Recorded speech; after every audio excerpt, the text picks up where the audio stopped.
વિચાર કરી સંસ્થાના વિશાળ વટવૃક્ષ જેવા વહીવટમાં મને મદદરૂપ થઈ શકે તેવા હેતુસર આ જગ્યાના લઘુમાન તરીકે વિજય બાપુનું તિલક વિધિ અને ચાદર વિધિ કરી લઘુમાન તરીકે નિયુક્ત કરું છું. મારી આ શુભ ભાવનાને સહકાર આપી આ આપનું કાર્ય ગણી સંમતિ આપી અને લઘુ મહંતને આશીર્વાદ આપી આપ બધા આ બાબતમાં મને સહકાર આપવા નમ્ર વિનંતી સાથે સંતોના ચરણોમાં પ્રણામ કરું છું.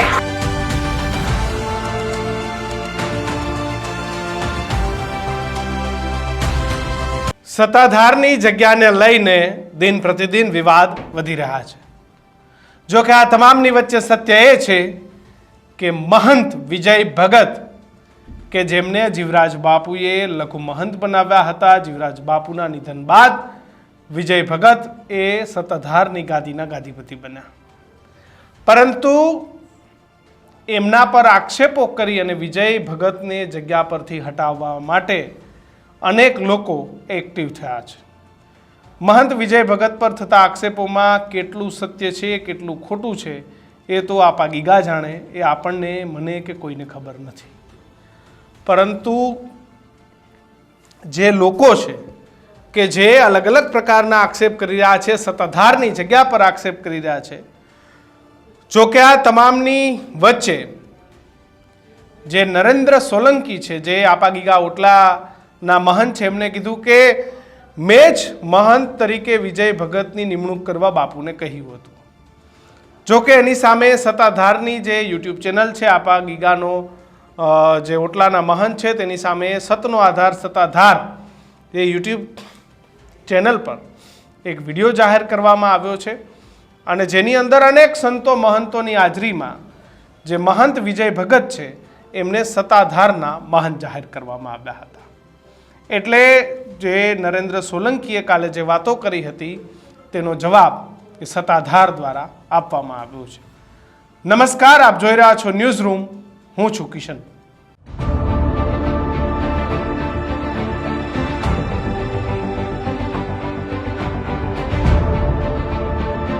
નરેન્દ્ર સોલંકીએ કાલે જે વાતો કરી હતી કે ભાઈ હું પણ બાપુનો દીકરો જ હતો, હું પણ બાપુનો ચેલો જ હતો અને વિજય ભગત પણ બાપુના જ શિષ્ય છે, પરંતુ મારા કહેવાથી અને મેં જે રીતે કીધું હતું કે ભાઈ મહંત વિજયદાસને તમે અહીંના મહંત બનાવો અને હું આપા ગીગાનો ઓટલો સંભાળીશ.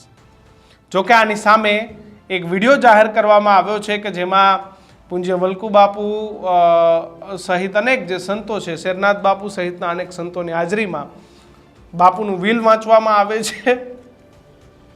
અનેક સંતો મહંતોની ત્યાં હાજરી હોય છે ને તમામ લોકો પાસેથી એ વિલ પર સહીઓ પણ કરવામાં આવે છે. જોઈએ આ વિડીયો. પરમ પાવન પવિત્ર દિવસે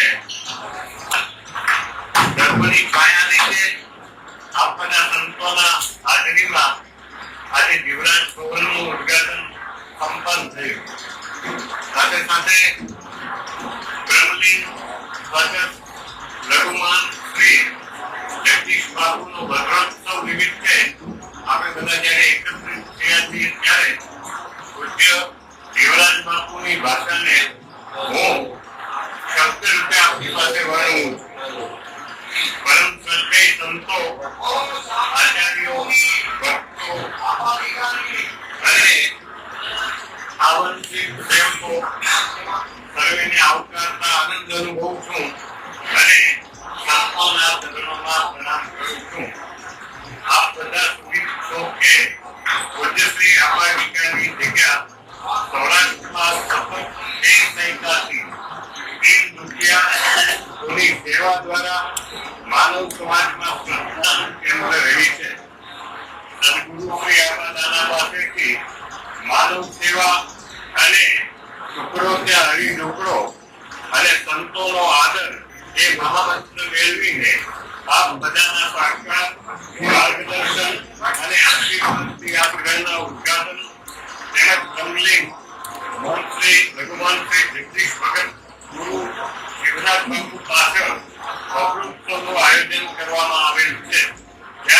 બધા ઉપસ્થિત રહી મને સહકાર આપવા અને અહીંયાની ઉપવાસમાં પધાર્યા છો ત્યારે હું ધન્યતા અને આનંદ અનુભવું છું.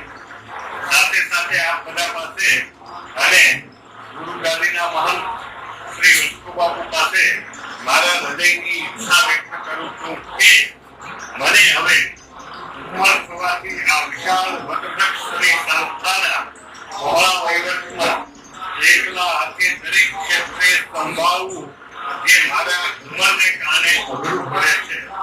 આ બાબત મેં વિચાર કરી સંસ્થાના વિશાળ વટવૃક્ષ જેવા વહીવટમાં મને મદદરૂપ થઈ શકે તેવા હેતુસર આ જગ્યાના લઘુમાન તરીકે વિજય બાપુ નું તિલક વિધિ અને ચાદર વિધિ કરી લઘુમાન તરીકે નિયુક્ત કરું છું.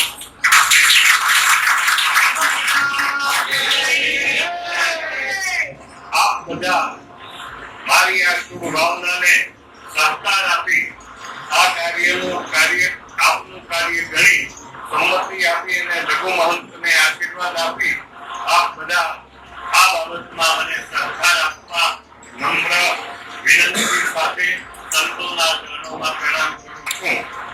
નિકેતન પૂજ્ય શ્રી દેવરાજ બાપુ, ગુરુ શ્રી શાંતિ બાપુ, પૂજ્ય આબા બીજાની જગ્યા સદાદા. બોલો ભાઈ બોલો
તો આ વિડીયો 5 મિનિટનો છે અને જેની અંદર જાહેર કરવામાં આવ્યું છે કે ભાઈ બધા સંતો મહંતોની હાજરીમાં મહંત વિજય ભગતને સત્તાધારના મહંત જાહેર કરવામાં આવ્યા છે. કોઈ એક વ્યક્તિના કહેવાથી એ મહંત નથી બન્યા. પૂજ્ય જે જીવરાજ બાપુ છે એમની ઈચ્છા હતી કે વિજય ભગત એ સત્તાધારના મહંત બને અને સંતો મહંતોની હાજરીમાં તેમને સત્તાધારના મહંત બનાવવામાં આવ્યા છે. ત્યારે ગઈકાલે જે નરેન્દ્ર સોલંકી છે તેમને જે વાત કરી હતી એની સામે આ વિડીયો રિલીઝ કરવામાં આવ્યો છે. પરંતુ તમારું શું માનવું છે કે આ જગ્યાના વિવાદથી આપણો હિન્દુ ધર્મ બદનામ થાય છે કે નહીં એ ખાસ કમેન્ટમાં લખજો. જોતા રહેજો ન્યૂઝરૂમ. નમસ્કાર.